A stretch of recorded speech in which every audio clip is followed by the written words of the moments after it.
start with a very small prayer. Assalamu alaikum wa rahmatullahi wa barakatuh. The prayer means, may the blessings and peace of the Almighty God be on each and every one of you.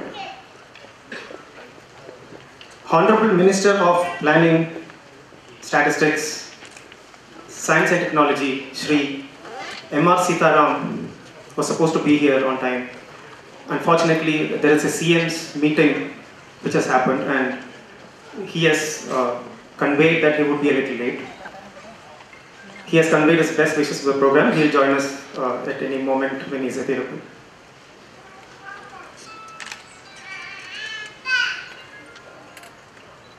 Former Chairman of Central Board of Excise and Customs, Mr. Najib Shah. Convener of PPM, Mr. Fuhad P. Distinguished speakers, Mr. Pratap, Mr. John, Mrs. Uma, Mr. Samdani, Mr. Sabu Shafiq, Aapka Path, Executive Member.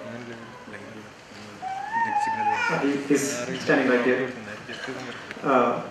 Mr. Mohammed Safir, who is also an Executive Member of Aapka Path. Mr. Niyaz, who is also an Aapka Path patron. Mr. Mohammed Rafiq, CEO of Nusai India. Mr. Mashood Basha, Director of Process Technologies. Delegates, guests, and my dear friends.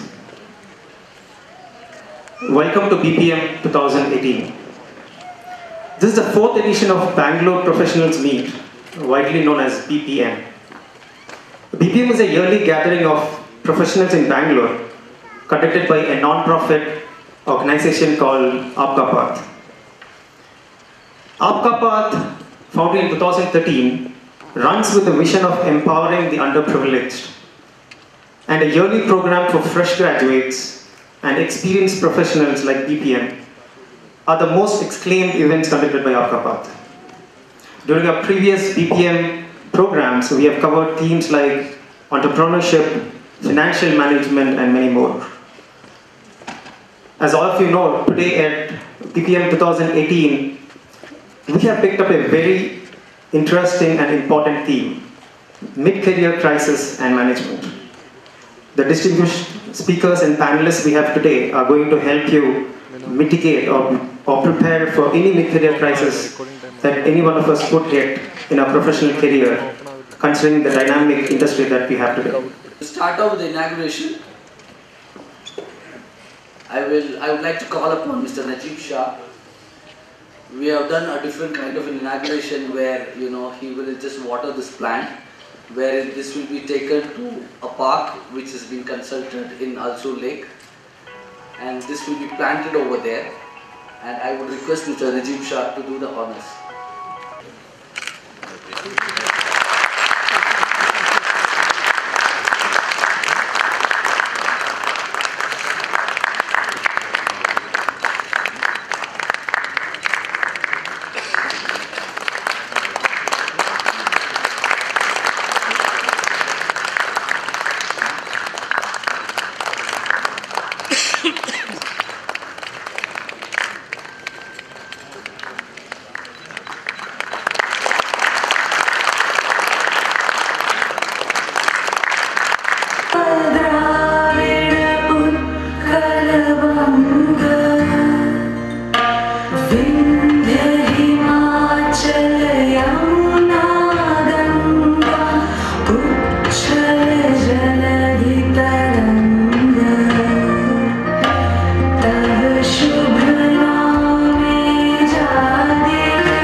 Chairman of the Central Board of Excise and Customs.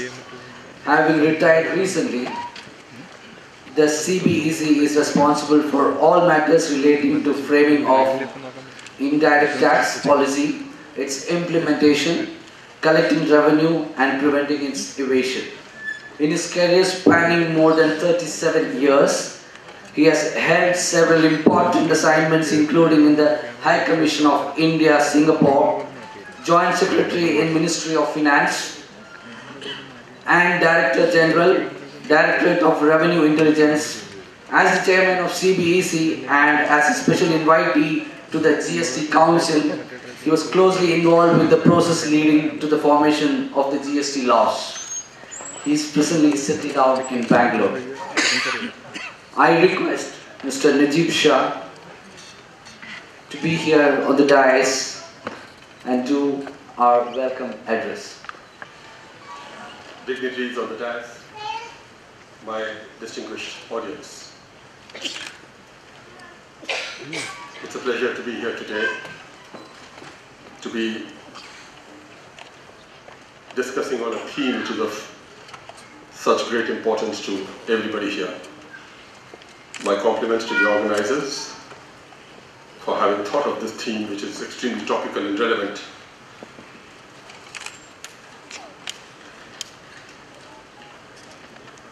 The brochure of today's seminar very eloquently states the background. I just quote that professionals today face a crisis in their careers as they move towards what's called the mid-career phase. They have to deal with role stagnation, obsolescence of their skills, and in worst cases, loss of jobs itself.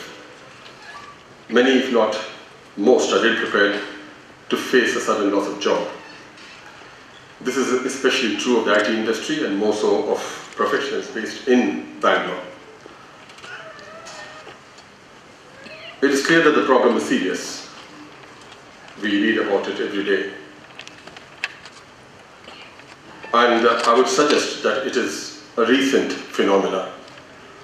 I had also wanted to suggest that it is a modern phenomenon, but I was speaking to a few experts before the meeting who suggested that perhaps it's not so modern after all.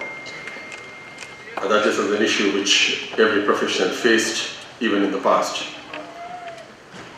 But let me suggest that this is increasingly manifesting itself because of a change in values. There is greater impatience on the part of the younger generation, greater aspirations, a desire to achieve wealth faster, and could also suggest lesser loyalty to the organization. They're far more confident in their abilities to move on in case their goals are not met in the organization they're employed in. The employers are also impatient. They're less loyal to their employees. The aim is to make profit, and in case the markets are changing, the competition keen, they look for easy solutions. The most vulnerable, the softest targets, the easiest way to save money apparently is to offload employees. Unfortunately, employees who to less today contributed to the wealth of the company are looked now as costs. So there is a deterioration in values all around. Let us delve on the first situation where you decide to leave the company because you feel suffocated, you feel that you are not able to achieve your goals. This could happen just about any time and not necessarily in mid-career. Like many other things in life, handling a crisis depends entirely on one's attitude. The glass is either half full or half empty. And if you have decided to focus on the half empty part, so be it. The most important thing in all these situations is to be ruthlessly honest with yourself. Assess your strengths, your weaknesses, your ability to go to a new environment where you feel you can be more productive. I would also suggest that it will be a duty to talk to your organization. Let them know of your unhappiness. And in case they can offer you a solution in the form of a shift in the place of further assignment or a job which you are now presently doing, consider that. I come after very, very long years of service in the government, and the government is a behemoth, as you all know. It has a wide range of tasks and functions and assignments, and very, very often employees feel they're not up to the requirements of that particular assignment they're doing. In such situations, we in the government could always accommodate them elsewhere. And invariably, this resulted in productive results for both the employer and the employee.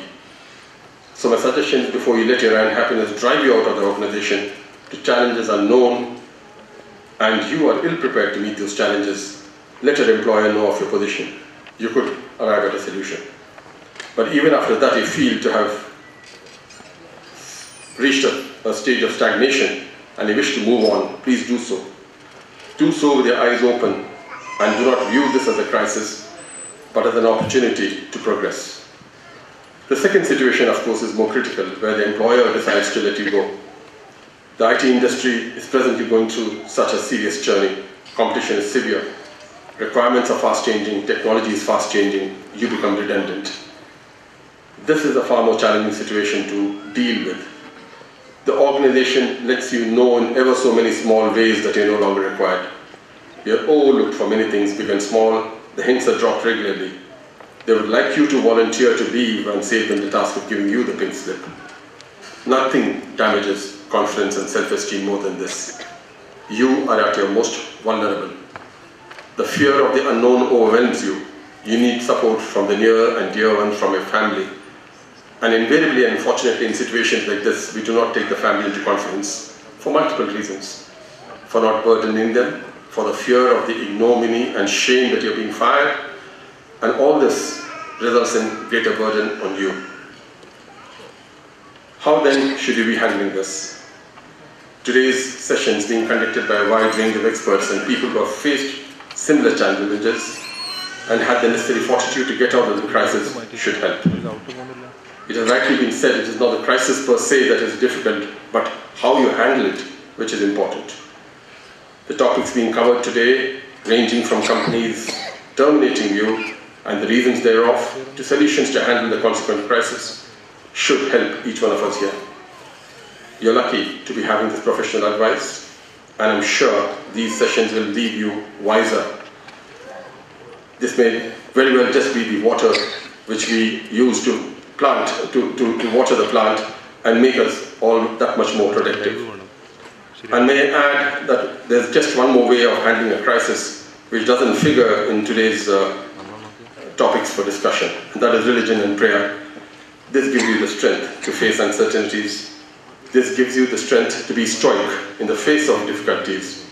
This gives you the confidence to overcome this crisis. And like they say, every crisis does come to an end. It's not as if the world has come to an end. With these few words, I wish these deliberations of today the very best. I am not aware whether this is an inaugural speech, whether the Honourable Minister is still coming or not, but deem this to be a welcome speech to everybody here. And in case the Minister doesn't come, then deem this to be an inaugural speech. Thank you for your attention.